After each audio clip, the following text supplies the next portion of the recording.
saya penasaran dengan Pak Haji tadi. Pak Haji yang tadi apa kabarnya saat ini? Sempat seliweran dengar kabar katanya beliau sakit. Selama ini nikah sama saya tuh ngomong semua. Saya ini, anak ini gak akan bisa lepas dari saya. Kamu gak akan misahin saya sama anak-anak ini. Anak ini sudah jadi milik saya. Jiwanya udah saya ikat. Anak ini harus jadi istri saya di dalam, harus mati gitu maksudnya. Ketika orang pengantinan sunnah rasul gitu, saya tuh malah gak mau, sering gak mau dan sering nolak ajakan suami gitu. Ternyata saya udah nyaman ketika saya tidur dalam alam sadar saya tuh sering berhubungan secara suami istri dengan sosok Pak Haji itu di dalam mimpi saya, Mang Ei. Tapi itu bener-bener kerasa nikmat dan puasnya itu bener-bener sampai alam sadar, sampai alam bangun gitu. Suami saya seumur hidup baru lihat itu keluar tuh ular gede. Dan suami saya nggak derek-derek gitu. Itu malam Pak, setiap ritual itu nggak pernah siang. Kan kata si ular ini, suami saya tuh nganterin saya katanya. Nganterin saya buat jadi tumbal dia gitu. Lewat aja rumah mah. Lu penting udah ke si Haji, udah setor muka, udah dimanja-manja. Maksudnya dimanja-manja tuh kayak kumaha tadi jualan. Cuma ditanya kayak gitu-gitu doang. Bukan saja badan saya yang dinikahin, tapi saya juga dijadiin alat untuk ATM berjalan beliau. Jadi saya usaha tapi setornya ke dia gitu. Saya lihat, saya lagi nungguin aja. Tiba-tiba ibu tuh datang gitu. Cantik, Masya Allah, cantiknya tuh gak ada di alam dunia gitu. Saking cantiknya beliau tuh, wajahnya tuh bercahaya gak kelihatan. Beliau tuh datang, set, ngasihin air ke saya. Minum air ini, dari situ kamu akan lepas.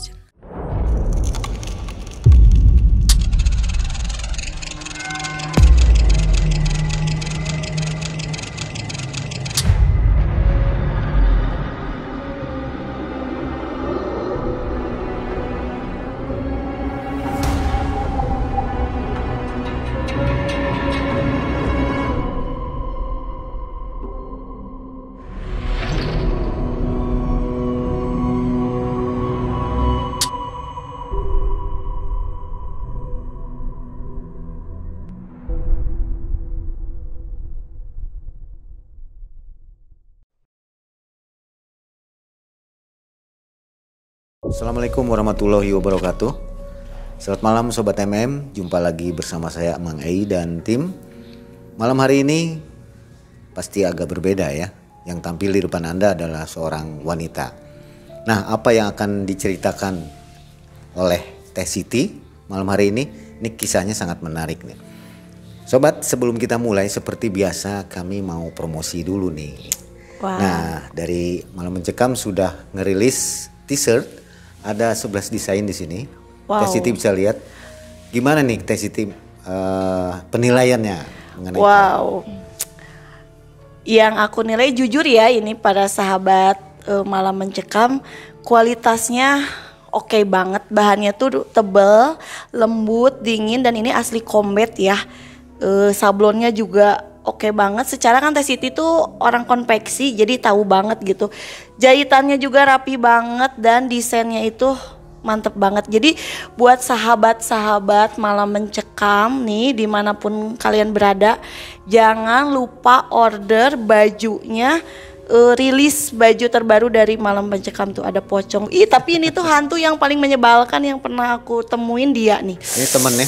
Enggak. Kalau yang ini enggak nih. Sering ketemu ya? Sering ketemu dan dari pertama melihat dia sampai saat ini masih belum bisa bersahabat sama sosok ini. Iya. Kalau yang lainnya tulisannya bagus banget nih. Mendingan zikir daripada minta sama jin kafir. Bener, karena jin kafir mah bohong. Mau mereka kayaan, kayak mah orang usaha sorangan. Ya. Usaha sendiri maksudnya. Aduh. Tapi kalau sobat pesan di sini harganya khusus dan gratis ongkir untuk Jabodetabek. Mantap. Cuma 120.000. Mantap, udah murah ini mas segini mah. Murah ya. Murah banget ini, bahannya oke banget. Jadi jangan lupa order. Makasih ya Teh. Oke. Sobat, ini Teh Siti punya kisah di tahun berapa Teh? 2011. 2011. Kisahnya itu sangat pahit ya, sampai sekarang masih teringat tentunya. Gak akan lupa sampai kapanpun Ya. sebenarnya. Jadi beliau ini adalah seorang indigo tadinya, Teh Siti ini. Tapi ingin menghilangkan indigo tersebut, pergilah ke seorang pintar. Yes, Tapi malah apa yang didapat malah kebalikannya. betul. Gimana kisahnya? Kita ngobrol dulu sama Teh Siti. Teh Siti, terima kasih udah ke studio ya. Sama-sama Mang Ai. Gimana, sehat nih? Sehat alhamdulillah.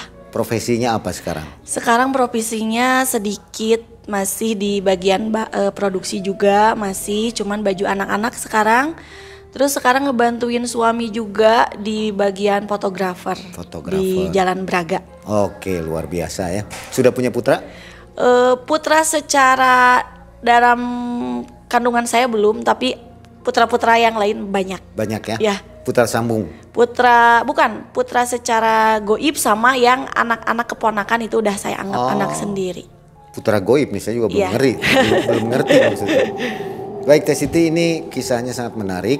Boleh nih berkisah ke Sobat MM semua ya? Siap. Mangga, silakan.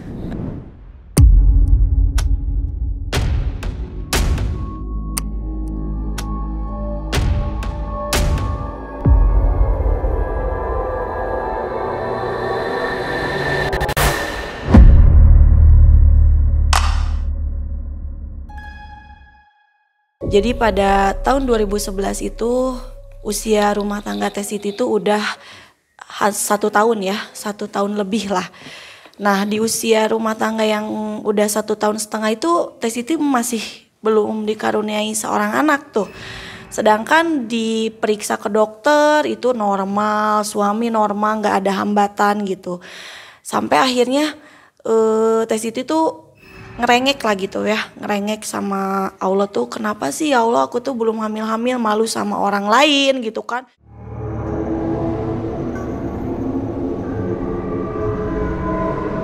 Sampai akhirnya di orang tua tuh udah sabar aja, apakah gara-gara aku indigo mah jadi aku teh susah punya anak, ketika udah hamil teh selalu keguguran udah 2 kali. Nah sampai akhirnya suami tuh nggak tahu awalnya kalau saya seorang indigo. Saya tuh menyembunyikan identitas saya ya indigo ini karena saya tuh punya trauma gitu. Dari saya remaja sampai sebelum menikah sama suami itu saya 2 kali pacaran. Di pacaran itu saya selalu diputuskan gitu. Bukan saya yang mutuskan, jadi saya diputuskan terus, sakit hati terus karena tahu saya jujur gitu bahwa saya tuh sering komunikasi sama makhluk gaib, saya sering melihat makhluk gaib. Nah, yang lain itu pada mundur gitu. Terus saya berniat di hati gitu. Udah saya pacaran yang 3 kali sama suami saya akan nutupin nih. Saya nggak makan ngasih tahu kalau saya ini seorang indigo gitu. Nah, lambat laun 6 bulan masih aman gitu ya, belum ketahuan. Walaupun suami suka aneh ngobrol sendiri di motor. Terus kalau misalkan suka tiba-tiba lagi cuci piring ketawa-ketawa sendiri. Aneh juga, tapi pikirnya mungkin lagi nelpon atau gimana gitu. Sampai setahun berlalu saya sering ribut di jalan gitu Mang. Jadi ketika misalkan di jalan itu ada yang lewat gitu kan, makhluk yang gak kelihatan, saya suka ngerem ngedadak kan. Suami saya tuh kayak ditarik gitu, awas ketabrak gitu. Mana gak ada orang, kamu mah cenah naon sih nu ditinggali cenah. Kalau orang nu mau celaka gitu, kalau kata suami teh gitu. Enggak, itu tadi ada yang udahlah ketemu biarin aja gitu.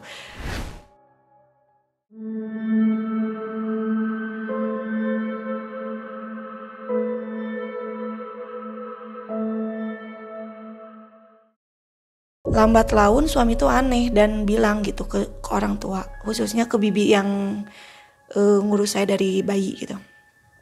Bi katanya, kenapa ya cenah si Neng mah suka aneh gitu, cenah suka ngobrol sendiri, kadang nangis sendiri, cenah tiba-tiba udah gitu ketawa sendiri, kan abi teh sieun cenah gitu. Kata suami saya teh takut cenah. Terus kata bibi teh, emang si Neng teh nyarios, emang si Neng teh nggak bilang gitu. Enggak cenah, kalau ditanya juga nggak apa-apa cenah, ini mah bad mood aja cenah. Si Neng teh cenahnya Asep cenah harus nerima, suami saya namanya Asep. Asep harus nerimanya, mudah-mudahan we cenah teu nggak jadi masalah. Kenapa gitu Bi? Ya si Neng teh beda ti leuletik teh dari kecil teh sok kitu cenah. Baturna teh loba nu teu kataringali cenah gitu. Ya dia teh sok ngobrol sok apa sama makhluk halus cenah, ku bibi teh udah ditutup ka ustad naon teh tapi nggak bisa cenah gitu. Coba atuh ku Asep cenah dicobaan, kirain teh bakal marah suami teh gitu. Pas tahu udah dari rumah saya teh diem di kamar ngobrol mukain pintu. Neng, apa? Dari kapan cenah kamu teh suka ngobrol sama makhluk halus? Dari siapa tahu gitu? Ya dari si bibi gitu. Oh ya udahlah, ya udah tahu mah ilfil enggak gitu kan, yang namanya baru setahun setengah gitu. Ya enggak tuh, malah ama seneng kan ate pengen bisa ngobatin orang cenah. Kenapa pengen bisa ngobatin orang? Soalnya ate lagi kecil ngelihat uaknya teh diwarejit kalau bahasa Sunda, kalau bahasa orang baheula mah nya diwarejit teh diguna-guna gitu Nah dia waktu umur 9 tahun teh ngelihat perut uaknya sampai gede gitu Perut uaknya, karena dulu uaknya orang bisa uaknya suami. Singkat cerita, suami tuh ngobrol ke temennya di BEC tuh dulu ya, waktu kita jualan ngelapak. Pamajikan orang indigo ternyata cenah bisa ngobrol sama makhluk halus cenah. Wah maknya Sep nya cenah. Ya geus atuh cenah ngaguguru teh ka pamajikan we cenah teh kudu neangan guru gitu. Tapi da pamajikan orang mah teu nyahoeun teu ngartieun cenah. Cuman bisa ngobrol secara gitu aja karena saya kan enggak dibekali ilmu apa-apa gitu. Nah makanya suami tuh diajak sama temennya. Yuk atuh datang yuk ke bapak orang cenah gitu. Bapak apa? Bapak kandung lain, bapak guru cenahnya, bapak sepeguruan lah gitu, maksudnya dia juga ngeguru ke situ gitu. Nah diajaklah, daerah Padalarang juga gitu kan, saya tinggal di Padalarang, daerah Padalarang juga. Dibawalah suami ke sana. Kenapa Sep? Ya Pak cenah, saya teh pengen bisa cenah, bisa ngobatin orang, bisa ngelihat orang yang sakit. Kata si bapak teh bisa Sep, tapi itu harus proses katanya gitu, nggak bisa langsung cenah. Apa aja Pak itu ritualnya? Pertama cenah harus puasa putih dulu katanya gitu kan. Saya nggak tahu suami saya ikut-ikut seperti itu, saya tuh nggak tahu Pak awalnya. Cuman sering pulang tak jam 1, jam 2, saya tanya kan, tuh dari mana kan kalau pulang dari BEC biasanya jam 9 udah tutup, kok ini pulang sampai jam 2 gitu. Ya Neng cenah atuh ketemu sama Pak Haji katanya.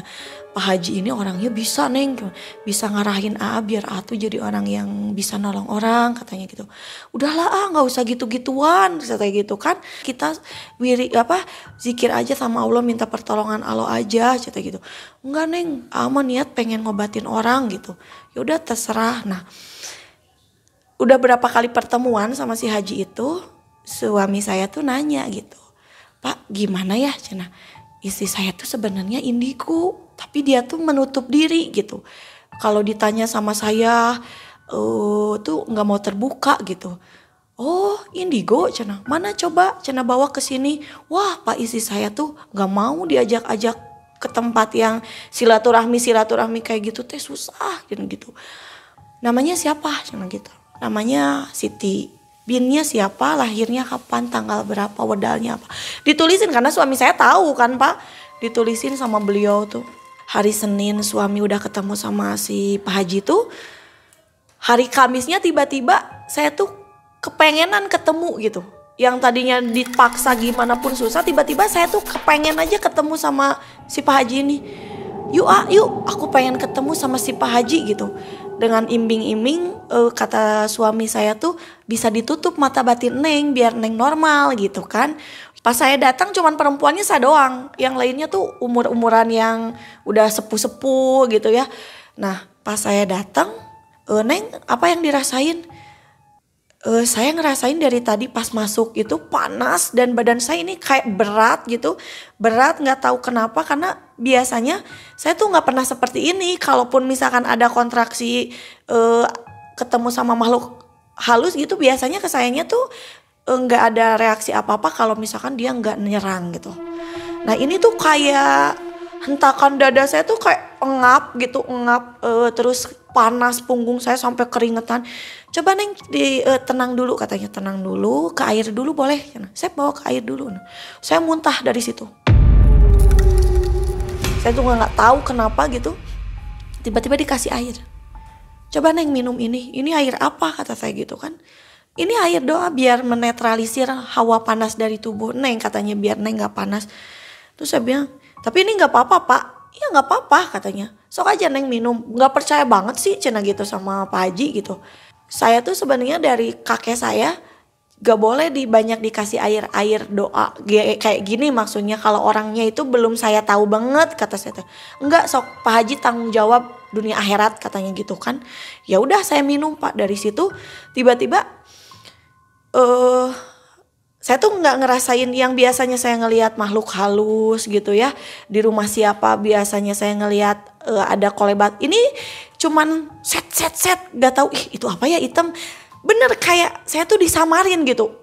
Saya jadi samar-samar gitu, nggak bisa ngelihat. Alhamdulillah tuh saya seneng. Pas pulang saya kan bilang ke si AA, bener loh saya jadi gak bisa jelas lihat makhluk halus, mungkin saya mau normal kali kata saya tuh gitu. Nah seringlah tiap hari saya kesana Pak, saya kesana.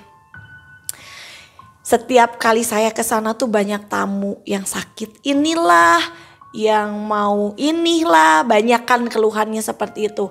Nah pas waktu banyak pasien-pasiennya duduk gitu, saya tuh selalu ditanya gitu. Anehnya saya tuh nggak bisa ngelihat di sekitaran keilmuan si Pak Haji. Tapi yang di wujud manusia yang lain, maksudnya orang yang sakit itu saya lihat Pak.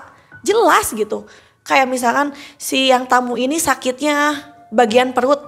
Itu kelihatan gitu si makhluknya ini itu bisa. Tapi di keilmuan si Pak Haji itu sama lingkungan rumahnya itu saya nggak bisa lihat. Makanya sering dipakai buat jadi mediator. Cuman mediatornya sama si Pak Haji itu bukan mediator yang kerasukan, mediator yang bisa ngeliatin. Coba Neng, apa maunya makhluk itu? Misalkan dia main keluar gitu Pak, cuman pakai syaratnya ini gitu. Dulu kan karena saya ngikutin aja makhluk itu apa gitu ya, komunikasi saya sampaikan lagi gitu kan, karena awam dulu kan. Ya udah Pak, kaitannya gitu kata anak saya gitu kan, karena saya dianggap udah hampir 6 bulan berjalan tuh. Sebelum saya 6 bulan berjalan, 3 minggu saya kena, saya tuh dibawa dulu Mang Ei. Saya dibawa ke pantai, ke Pangandaran sama beliau gitu. Neng ikut yuk ke Pangandaran.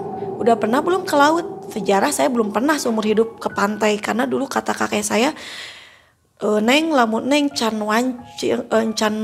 panceg ke laut, encan ngarti ka laut ulah waka ka lautnya cenah. Sabab di laut mah loba samarkeuneun. Saya nggak tahu omongan kakek dulu yang kayak gitu, nggak ngerti saya.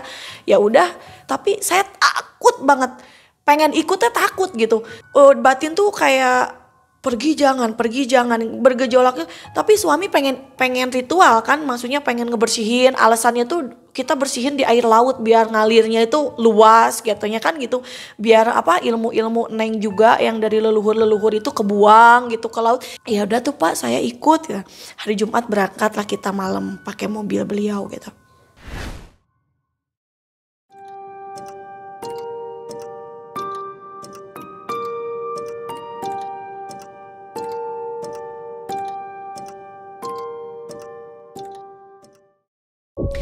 Nyampe kan Sabtu subuh di sana pas terbit matahari. Saya nyampe lihat laut, oh ini ya pantai itu waktu zaman pertama saya ketemu. Pas siang kita jam 10 nyari penginapan, di penginapan dulu kita simpen barang-barang segala macam. Jam 9 malam kita datang ke pinggir pantai. Katanya Neng, lihat itu katanya gitu di tengah laut. Iya, coba lihat sama Neng ada pintu enggak katanya gitu. Nah pas saya kayak interaksi gitu, kayak nyatu sama alam, ngerasain angin, ngerasain debur ombak gitu. Saya ngerasa kok ada pintu besar gitu. Cuman karena saya takut, saya cepet-cepet sadar lagi. Enggak Pak, takut itu pintunya gede banget. Kata saya banyak banget penjaganya, saya nggak mau kata saya gitu. Ya udah jangan dipaksain yuk. Nah jam 10 malam saya tuh diajak Pak ke Mangai ke tempat sama si Pak Haji itu, guha yang ada di air Rengganisnya. Katanya Neng ganti baju ya sama kain katanya, samping yang panjang itu yang buat ngelipet gitu. Terus ini bapak bawa melati katanya. Bapak mau bawa melati buat dipakein di rambut Neng gitu. Pak Haji, kok saya dipakein bunga melati yang kalau siger Sunda kan ada yang ngerantuinya itu kan yang mangai. Nah saya tuh dipakein itu sengaja dia beli gitu. Pak ini mah kayak pengantin kata saya teh gitu. Iya kan Neng teh cenah harus dilepasin katanya gitu. Dari nenek moyang Neng, makanya ini dinaturalin lagi cenah gitu. Dinikahin lagi sama si AA gitu bilangnya tuh mangai dulu.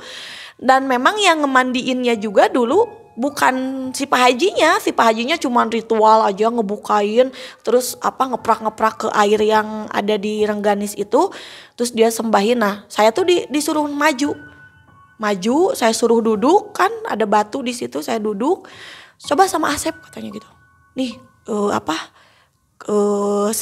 gayungnya cenah 7 kali aja katanya dari kanan ke kiri ke badan gitu semua dimandiin. Setelah mandi kan kedinginan ya hampir jam 11:30 Pak saya mau ganti dong dingin gitu. Ya udah sok Neng ganti aja udah gini kita ke penginapan. Nah nyampe lah kita jam 12:30 tuh di penginapan Mangi.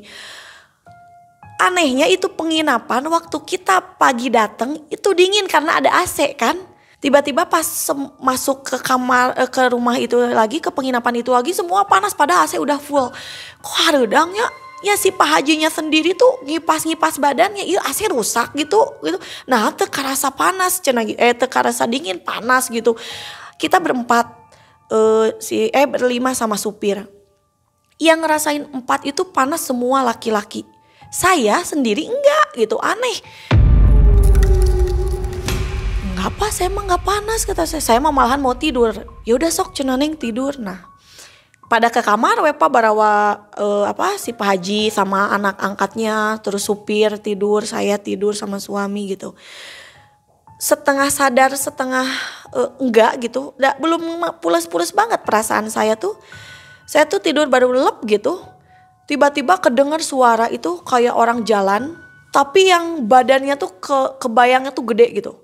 Karena waktu saya tidur di kasur aja tuh kedengeran. Wah saya berpikir dalam alam sadar ini siapa yang datang ya kok gede banget gitu perasaan yang saya rasain gitu. Cuman mau buka mata tuh gak bisa gitu. Gak bisa mau buka mata cuman saya bisa ngerasain ngegambarin ini kayaknya wujudnya gede karena hentakan detak langkahnya juga gemetar gitu sampai ke tempat tidur. Pas besoknya itu full sampai jam 5 subuh gak ada yang bisa tidur karena kegerahan. Saya bangun, saya ambil air wudhu, saya mau sholat itu gak bisa berat. Kayak ada yang nindihin di bagian punggung saya tuh, ya ampun ini kenapa kata saya teh susah banget mau ngelengkah untuk ngambil air wudhu. Sampai kata suami teh, Neng kamu kenapa jalannya kayak nenek-nenek kayak gitu. Saya juga gak tahu Nah dinetralisir lah sama si Pak Haji ceritanya. Enggak cenah Neng cenah biasa cenah sok ayeuna mah enggak cenah. Saya tuh sadar lagi gitu bisa jalan lagi iya ya. Saya enggak apa-apa lagi gitu. Nah, saya mempunyai keanehan setelah pulang dari Pangandaran gitu. Saya sering mimpi setiap malam Jumat ketika orang pengantinan sunnah Rasul gitu. Saya tuh malah sering gak mau dan sering nolak ajakan suami gitu. Ternyata saya udah nyaman ketika saya tidur dalam alam sadar saya tuh sering berhubungan secara suami istri dengan sosok Pak Haji itu di dalam mimpi saya Mangai. Tapi itu bener-bener kerasa nikmat dan puasnya itu bener-bener sampai alam sadar, sampai alam bangun gitu. Maaf ya, orgasme secara dewasa itu saya ngerasain dalam alam sadarnya. Nah makanya suami itu kalau misalkan ngajak saya berhubungan itu saya gak mau. Karena pas berhubungan sama suami itu beda. Dan saya tuh gak bilang ke suami itu bahwa saya tuh sering mimpi itu gak pernah bilang. Karena malu kan gitu kan. Nah setahun berlalu saya terus ritual lagi. Neng mandi ya ke Pelabuhan Ratu. Kenapa lagi Pak? Karena masih ada gitu. Saya datang lagi tuh ke Pelabuhan Ratu. Ritualnya sama. Saya pakai kembang. Tapi yang sekarang harus saya yang bawa. Melatihnya apa aja Pak? Melatih yang biasa buat siger. Terus bawa mawar 7 warna katanya gitu. Tapi mawarnya bukan yang dipecah ya, bukan yang dibuat ditaburin, mawar yang satu tangkai itu yang harus 7 warna. Ya saya bawa. Terus satu lagi katanya, Neng minta ini aja apa katanya, bawa melati yang bisa butiran, bukan yang dirangkai-rangkai udah jadi itu. Ya saya pikir ya untuk membersihkan diri saya nggak tahu untuk niat itu. Biasa dia ritual lagi ngebuka alam laut ya seperti yang di Pangandaran itu si Pak Haji. Nah waktu di situ saya dalam hati tuh kayak ada kakek saya gitu ngomong. Kakek saya ngomong gini, geus nyai ulah kikian wae gitu. Sadar nyai, sadar itu salah gitu. Hah? Ayah si Abah kata saya. Saya bilang, ayah si Abah di tapi di mana? Saya teh nggak ngeliat gitu. Kalau di Pelabuhan Ratu kan ada guha ya. Nah, si Pak Haji itu ngorbanin emasnya 12 gram kalau nggak salah. Nih Neng cenah. Demi Neng, Pak Haji ngorbanin cincin yang emang ada batunya gitu. Mungkin batu wasiat, saya nggak tahu lah dulu. Ini batangnya emas Neng 12 gram. Pak Haji lempar ini ke laut cenah. Untuk nuker Neng biar Neng tuh jadi normal. Jangan sia-siain pengorbanan Pak Haji ya cenah. Saya tuh cuman iya aja udah gitu, enggak mikir apa, iya aja. Nah, saya kata ke suami gitu.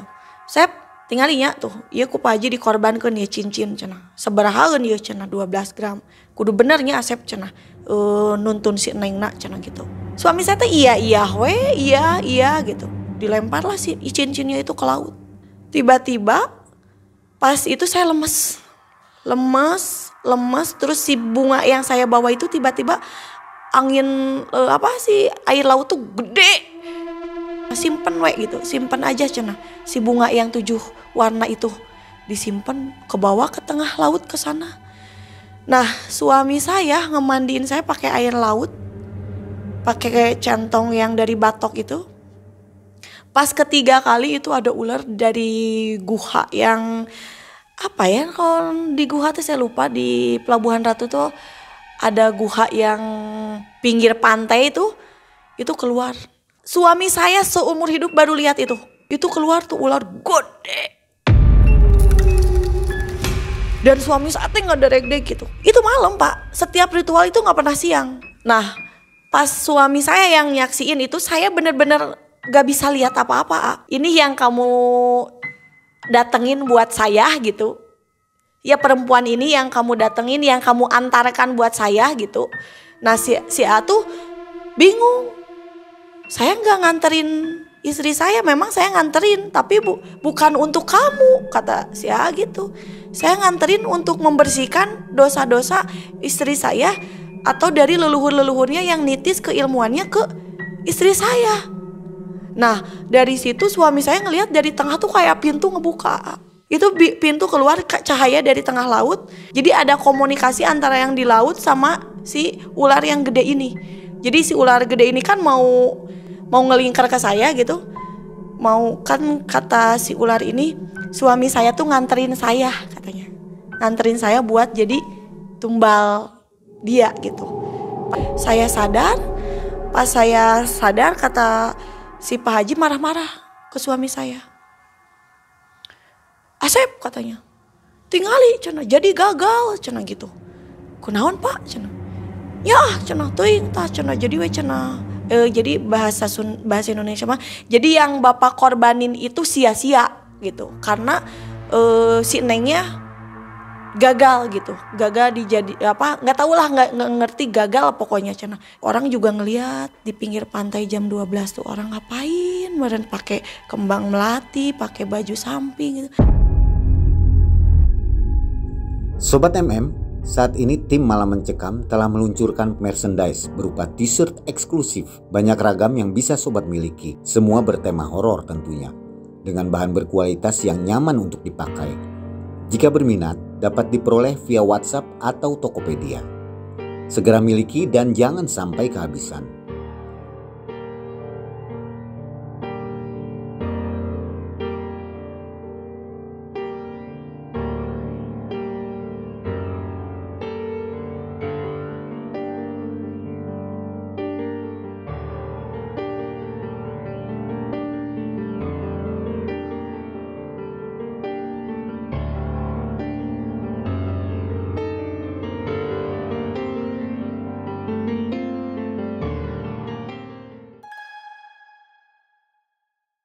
Sep cenah bisi Pak Haji bohong, si Neng nama gagal cenah untuk ritualnya mah, tapi tuh dibere ciri jeung oleh-oleh tah cokot teh ku Asep dihandapeun karang eta cenah. Gali we aya eta cenah oleh-oleh jeung si Neng cenah gitu. Digali tah sama suami teh ada batu giok 2 Pak, yang merah 1, yang hijau 1. Katanya mah itu teh dari beliau, dari ular itu gitu. Pas dibawa, pas dimasukin ke mobil berat, masuk ke saya. Pulangin, saya mau pulang.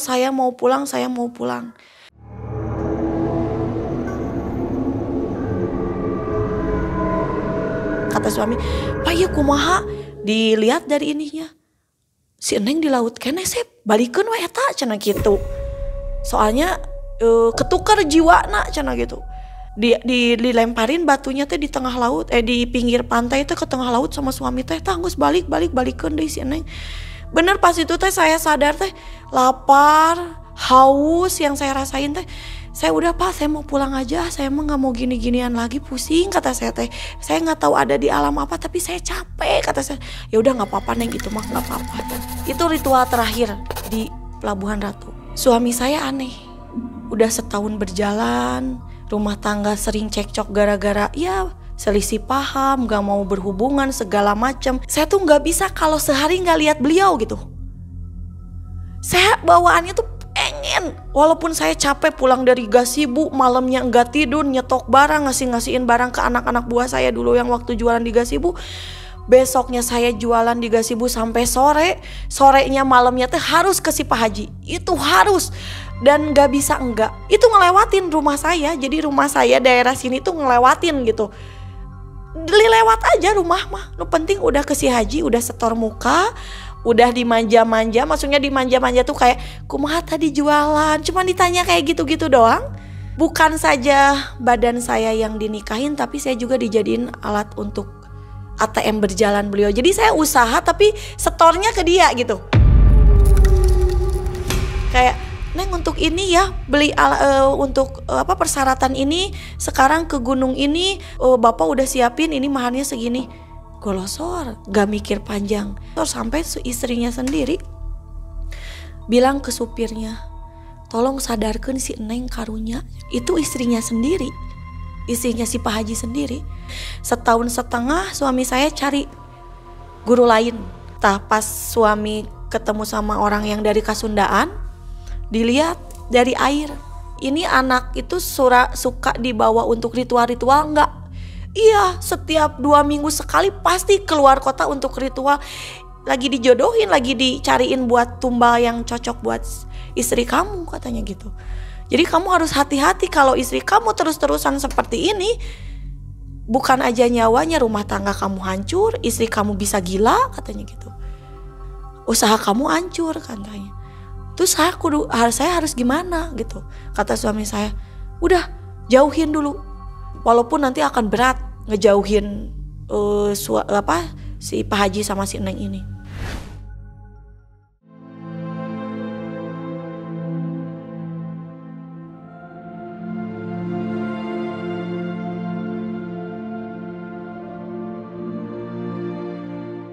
Pas si A bilang, Pak Haji cenah saya mah rek geusaan heula cenah rek fokus di usaha teu bisa kitu Sep ieu geus kagok si Neng sakedeung deui katutup cenah. Baiklah cenah. Biarin aja gitu. Mau dia kebuka lagi kek mau apa, saya udah capek cenah setahun setengah saya ikut kesana kesini tapi ke sayanya sendiri mah enggak ada reaksinya. Jadi kan yang mau berilmu suami saya, tapi suami saya masih gitu-gitu aja, belum bisa ngelihat, belum bisa ngerasain gitu. Kamu mah nggak tahu berterima kasih katanya gitu. Udah berkorban Pak Haji apa-apa buat si Neng, cenah mau ditinggalin gitu aja. Pokoknya sampai kapanpun juga si Neng mah mau lepas di Pak Haji, cenah gitu. Terus kan kalau saya jadi tuh kalau misalnya saya pengen ke rumah Pak Haji, terus saya nahan untuk nggak kesana sama suami. Ini tulang ini tuh ngangkat gini tuh Pak. Jadi tulang yang ini kan kita ada tulang ini ya. Tulang tuh, ini kan ada tulang. Ini mencunut keluar gitu, kayak mau nusuk. Ini sakit. Nah saya berobat itu tuh berobat kemana-mana itu. Jadi dari 1 tahun setengah pengen lepas dari si Haji itu saya nyari orang pintar kemana-mana. Setiap saya nanya katanya orang pintar, kata saya jauh-jauh dari Bandung ke sini. Bapak masa nggak bisa orang lain datang ke sini? Bisa, saya kenapa nggak bisa? Ya Neng, maaf, tapi kalau untuk mereda nyerinya Bapak bisa. Bener, dari situnya mah ini teh nggak sakit. Perbatasan Bandung ke sini udah saya jadi lagi, kerasukan lagi. Itu dari 2011 saya ketemu beliau, 2013 saya diteror terus-terusan, kerasukan di jalan, sampai motor suami saya kalau mau datang ke orang bisa, itu tiba-tiba remnya ngeblong. Pokoknya ngeremnya tuh ngeblong, nggak bisa direm, padahal motor nggak ada masalah gitu. Saya ke Cipanas, ke paranormal yang di Bogor, sampai ke Garut, sampai ke Cidaun. Saya datang, semua orang yang bilang cuman sabar ya Neng, nanti obatnya Neng sendiri yang tahu. Saya sampai marah dulu waktu emosi saya nggak terkontrol gitu. Bapak, kalau saya tahu obatnya udah saya obatin sendiri, mungkin saya nggak mungkin datang ke sini. Saya udah datang ke paranormal, saya bilang gitu. Ah udahlah, pulang saya. Sampai ada dulu paranormal yang siap cenah maharnya domba hitam. Kata suami, berapa Pak? 7,5 juta. Ya udah ditebak. Yang penting istri saya sembuh, lepas dari ikatan si Haji. Ternyata enggak gitu. Nah, dari lepasan itu saya tuh dibawa ke guru yang di Cianjur. Tapi pas saya ketemu sama guru ini nggak sengaja, lagi main ke rumah Ua. Karena lagi jadi tuh malam Jumat, wah sakit. Ua tuh disangkanya saya tuh lambung. Karena udah Wah tinggali we cenah, wah lihat aja matanya si Teteh, kalau udah putihnya ke atas semua itu mah penyakitnya yang kambuh. Coba we ku Wah lihat, saya sih Neng, matanya nggak ada yang iteman, semua matanya putih semua, kumaha ya. Wah di dia cenah ayam apa raji nggak, cenah atau orang bisa gitu, buat ngeredain aja. Dan nanti kalau udah diredain mah biasa lagi katanya gitu. Diundang lah Maparaji buat ngurut ini, nembrak, ternyata apa, gak kuat gitu sama Maparajinya. Aduh ya mah cana bukan urusan Maparaji, kalau yang kayak gini mah ini mah harus ke guru saya. Coba aja ke guru saya cana. Asal jangan lewat maghrib ya cana, kalau mau sekarang. Jadi waktunya tuh ada waktu gitu. Wah rumahnya di mana, deket gak? Deket, beda kampung aja dari sini. Pas saya datang ke sana suami saya udah marah. Kenapa ini cana? Pak, tak istri saya teh 3 tahun sakit kayak gini udah datang ke semua paranormal nggak sembuh-sembuh. Bapak biasa tuh sabar heula cenah, sok calik heula cenah. Kumaha ieu teh? Ya Pak, ieu teh budak teh salah kenal lah pokoknya mah cenah. Kenal sareng hiji paranormal, ta paranormal teh ternyata numbalkeun ieu budak hayang, ya maksudnya pengen dia jadi tumbalnya biar dia kaya. Sekarang saya lepasin sakitnya kayak gini katanya gitu. Oh gitu, ya terus sok sabar heula cenah. Dipegang itu, cuman dipegang aja sama si Abah. Sok kamu masuk ke tubuh anak ini, saya izinkan kamu masuk. Itu ngamuk, yang namanya saya ngamuk badan segede gini gak ketahan sama 7 orang. Sok kerasukan yang bener-bener kerasukan, nendang ke orang yang megangin kaki saya 2 kiri kanan adik-adiknya. Wah ini mah cenah udah berapa tahun ini cenah dinikahin secara batin ya. Jadi dia tuh makhluk yang selama ini nikah sama saya tuh ngomong semua. Saya ini anak ini gak akan bisa lepas dari saya. Kamu gak akan misahin saya sama anak ini sudah jadi milik saya. Jiwanya udah saya ikat. Anak ini harus jadi istri saya di dalam, harus mati gitu maksudnya. Harus mati karena biar saya punya ratu di alam sana. Ya kata suami gitu ngeceritain ke saya. Sampai guru saya bilang gini, kalau kamu mau matiin anak ini, kata guru saya, kamu langkahin dulu yang nyiptainnya. Kalau kamu bisa matiin anak ini, berarti saya akan berhenti bersujud kepada Allah, katanya gitu, kata abah saya, ya guru saya. Sok aja kamu matiin, dicekik ini teh. Jadi saya teh nyekik diri sendiri gitu, nyekik sampai sok cenah. Antep kan lepaskeun gitu kan, biarin aja sok. Mau gimana kamu cenah nyakitin anak ini. Saya yakin anak ini Allah yang jaga. Dicekik panas. Jadi dia yang nyekik, makhluk itu yang nyekik badan saya, tapi pas nyekik wah panas keluar. Jadi makhluknya tuh terlalu banyak gitu Mang Ei. Bergantian masuk lagi yang ini siluman ular masuk, dan satu yang terakhir ke si Abah itu, kamu siapanya anak ini. Mulai dari saat ini saya yang akan jadi bapaknya anak ini. Lepasin bapak yang dulu yang cuman palsu, yang cuman pengen manfaatin anak ini. Semenjak dari sekarang sampai saat ini saya akan nuntun dia sampai dia ngerti.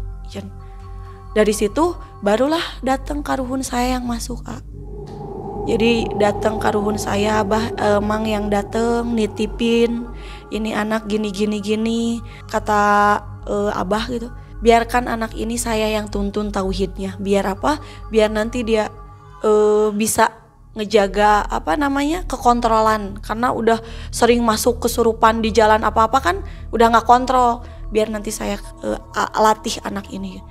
Pas saya lepas itu, dari situ saya nggak pernah lagi ngerasain yang namanya mimpi. Udah sama Abah udah dicerai secara batin gitu. Terakhir si makhluk yang ngikat saya itu bilang kayak gini, saya mau kembali lagi ke orang yang peliharaan yang melihara saya, tapi dengan satu syarat katanya gitu. Apa? Anak ini harus bisa memaafkan orang yang udah bikin dia seperti ini selama 4 tahun. Jadi sama dari 2011, 2014 bener-bener tuh Mang Ei saya bener-bener baru lepas. Pas udah 2014 saya mencoba pang-pangnya sama suami gitu. Suami yang emosinya bener-bener dendam banget gitu, yang karena pikir dia saya yang bawa gitu. Saya yang kayak nyodorin lah gitu ke paranormalnya. Jadi ngerasa bersalah tuh suami gitu. Sampai akhirnya kalau kamu pengen lepas bener-bener dari makhluk ini, kamu sendiri yang harus ngelepasnya. Dengan cara apa? Dan saya kan gak tahu ritualnya gitu. Tobat bener-bener sama Allah, karena selama ini kita udah musyrik sama guru teh. Kita udah ngikutin ritual ini ritual itu, kita udah keluar dari jalur. Sok mulai dari situ Neng banyak bertaubat, istighfar yang banyak. Nanti makhluk-makhluk yang sering datang ke Neng itu bakal terus datang ke Neng. Maafin, terus maafin gitu. Ikhlasin, ridoin. Nanti akan ketemu jalannya. Jadi mempertebal keimanan saya gitu, kayak tauhid saya di bener-bener apa-apa sama Allah saya berserah, ya Allah. Gak ada makhluk di dunia ini yang gak Engkau genggam gitu. Walaupun siluman ini katanya gak mungkin ngelepasin saya, tapi saya yakin Engkau yang maha menggenggam makhluk yang ada di tubuh saya ini, yang bisa melepaskan cuman Engkau, ya Allah. Sampai akhirnya saya mimpi lagi, saya datang lagi ke air Rengganis. Jadi saya lagi tidur, sukma saya kayak ada di air Rengganis. Itu saya lagi duduk lagi, posisinya sama cahayanya tuh kayak pas sore yang mau ke kuning-kuningan namanya tuh kalau lembayung gitu. Pas sore sampai nyorot ke airnya itu, si lembayungnya tuh saya nunggu aja, kayak nungguin. Saya tuh kayak nungguin apa di situ, saya lihat saya lagi nungguin aja. Tiba-tiba ibu tuh datang gitu, cantik, masya Allah, cantiknya tuh nggak ada di alam dunia gitu. Saking cantiknya beliau tuh, wajahnya tuh bercahaya nggak kelihatan. Cuman yang saya ingat itu dia pakai selendang berwarna ungu, memakai sinjang yang panjang gitu. Di atasnya itu ada satu mahkota kecil di sini, dan mukanya itu lancip gitu. Tapi nggak lihat mukanya yang gimana gambarnya itu nggak, karena itu cahaya, karena kecantikan itu udah jadi kayak cahaya aja. Beliau tuh datang, ngasihin air ke saya, minum air ini, dari situ kamu akan lepas. Jadi kan saya lagi tidur tuh, udah dalam mimpi kan, dikasih airnya itu. Pas saya bangun, suami saya lihat tuh saya tuh beneran lagi bawa air gini, kayak bawa air gitu. Nah pas udah dibawa air, saya datang lagi ke guru. Guru, ini ada, saya nggak tahu dalam mimpi saya dikasih air ini dari air Rengganis, ini harus dimasukin ke air nyata untuk diminumkan ke saya. Pas sama guru lihat secara kebatinan, oh ini ada energian katanya. Sok Neng masukin. Kamu lihat energinya. Kamu harus bisa lihat yang asli, jangan kamu lihat yang bohong katanya gitu. Sok kamu bener-bener berserah, kamu pasrah sama Allah, jangan ngaku kamu yang bisa, kamu berserah aja, Allah aja yang bisa gitu. Pas saya pasrah, saya ingin sehat ya Allah, saya ingin kembali lagi, saya nggak mau lagi kayak gini-gini gitu. Itu dari tangan saya tuh kayak ada apa ya, kayak awan gitu, awan berwarna biru masuk ke air. Nah air itu diminumkan ke saya langsung seketika kayak Masya Allah, astagfirullahaladzim. Abah cek aku teh, ayeuna mah gak kerasa sakit ya, cobaan we dulu, katanya cobain dulu beberapa bulan, cing ada kambuh lagi enggak sakitnya. Dan alhamdulillah sampai saat ini saya gak pernah sakit lagi, sembuh alhamdulillah. Dari situ perjalanan saya sama si Abah ketemu, dan sampai saat ini beliau masih ngasuh saya, ngasih tahu ke saya gitu. Dari situ kenalnya sama, alhamdulillah sayanya udah sehat juga, udah memaafkan juga ke Pak Hajinya. Ini kalau Pak Haji yang jahat denger atau nonton video ini gimana? Gak apa-apa sih, karena buat saya beliau itu tidak jahat sebenarnya. Semua itu kan sudah digerakkan sama Allah untuk kehidupan saya. Mungkin jalan saya harus ketemu sama beliau dulu untuk saya bisa seperti ini. Dan saya juga berterima kasih, karena kalau tanpa saya diketemuin sama beliau, saya gak akan tahu tuh yang namanya ilmu hitam ini apa, ilmu sihir ini apa. Saya sampai saat ini bersyukur gitu. Setelah kejadian itu sampai sekarang bisa apa teh? Maksudnya apa yang didapat? Jadi prosesnya panjang ya, Mai. Jadi kan saya benar-benar full banget sembuh itu, ngerasain sembuh itu 2017. Jadi saya sehat, saya bisa ngobrol lagi sama mereka-mereka yang udah lama banget nggak komunikasi sama saya komunikasi lagi sama mereka. Itu jadi guru tuh ngasih satu kunci, bukan amalan, bukan apa, cuman itu langsung ke batin saya. Kata guru saya gini, kalau kamu gak mau sakit, kamu jangan nyakitin orang. Kalau kamu pengen dibaikin orang, berbuat baik sama orang. Nah itu saya selalu apresiasikan di kehidupan saya. Jadi kalau ada orang yang nyakitin saya bilang mungkin itu hilap, udah saya gak mau masukin dalam hati, udah. Dari situ mungkin keasah sampai akhirnya saya pernah turun ijazah untuk ngeruqyah. Saya juga nggak tahu ini teh ngeruqyah tuh apa dan di mana gitu, nggak tahu gimana ceritanya, nggak tahu. Tapi setelah saya sholat isya, saya kayak pingsan gitu. Dalam pingsan saya tuh diketemuin sama sosok kakek-kakek, bahasa Indonesianya Nyai, karena sekarang udah waktunya. Sok kamu tolong orang yang lagi kesusahan. Pernah ngerasain sakit kepala karena guna-guna kan ya, maksudnya proses itu sakit kepala pernah ya. Nah itu banyak nanti orang yang datang ke kamu dengan sakit kepala seperti itu. Kamu pernah sakit di bagian perut lama, nah itu nanti orang akan datang ke kamu dengan banyak penyakit seperti itu. Terus saya cara ngobatinnya gimana? Saya kan nggak bisa, nggak berguru, kata saya dalam waktu saya udah nggak sadar itu, waktu saya pingsan itu nggak banyak. Kasih aja air ini, bacain sebisa kamu, tapi dalam hati kamu harus benar-benar polos, harus benar-benar kosong. Saya tuh nggak ngaji, sholat belang betong, kata saya sholat juga jarang-jarang, masih bolong-bolong. Masa saya harus ngasihin air ke orang yang sakit, kata saya kan nggak mungkin. Saya malu, masih muda, seumur saya masih 27 tahun, orang juga nggak mungkin percaya, kata saya.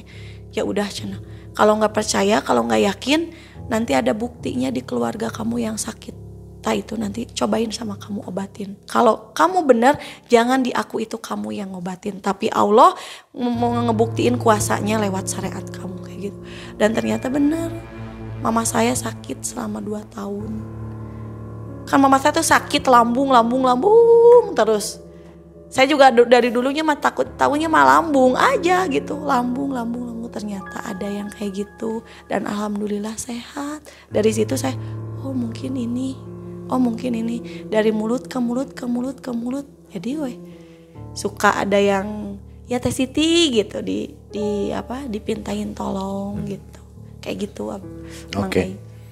Jadi dari kisah tadi akhirnya timbul sifat baik ya. Iya.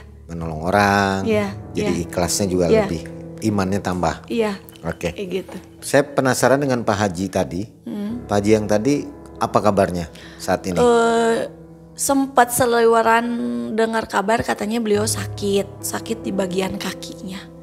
Entah itu kayak ada luka apa, saya juga nggak tahu karena udah nggak mau terlalu dalam juga kan. Cuman ya apapun yang beliau alamin, kalaupun memang syukur-syukur sehat ya kita saling islah lah. Mudah-mudahan bisa kembali ke jalan yang sama-sama. Saya juga belajar, bukan berarti beliau juga salah jalan. Saya juga nggak tahu, nggak bisa menilai orang gitu. Cuman ya apa yang kita perbuat pasti akan berbalik lagi kepada kita gitu. Ya akhirnya memang ini atas kehendak Allah juga. Betul. Ya. Kisah-kisah ini hanya cara Allah saja ya meningkatkan keimanan seseorang. Betul. Sobat MM, Anda menilai sendiri kisahnya. Bagaimana baik buruknya, ambil yang positifnya, buang negatifnya. Dan kalau ada waktu mau ngobrol dengan Teh Siti mengenai sakit misalnya. Betul. Medis atau non medis nih? Non medis ya berarti. Sebenarnya kalau yang biasa datang keluhannya awalnya medis dulu, tetapi dari medis itu nggak kelihatan. Maksudnya nggak sembuh-sembuh gitu. Nah baru diliatin, oh ternyata ada non medisnya. Ketika sudah dinetralisir yang non medisnya, barulah medisnya kelihatan dan diobatin secara jalurnya gitu sama dokter. Kalau Anda suka, nanti Teh Siti akan kita undang di acara live di Malam Mencekam. Insya Allah Teh Siti mau nih barangkali ya. Insya Allah siap. Untuk berinteraksi dengan subscriber kita. Kalau ingin Teh Siti ada di live Malam Mencekam, komen di bawah. Oke? Supaya lebih mengenal ke Teh Sitinya. Baik Teh Siti, terima kasih banyak. Sama-sama, sudah jauh-jauh ke studio ya. Malam-malam lagi ini ya. Terima kasih, mudah-mudahan selalu sehat, keluarga sehat dan dilimpahkan rezeki ya. Amin, sama-sama. Saya Mang Ai dan tim serta Teh Siti undur diri. Assalamualaikum warahmatullahi wabarakatuh. Waalaikumsalam warahmatullahi wabarakatuh.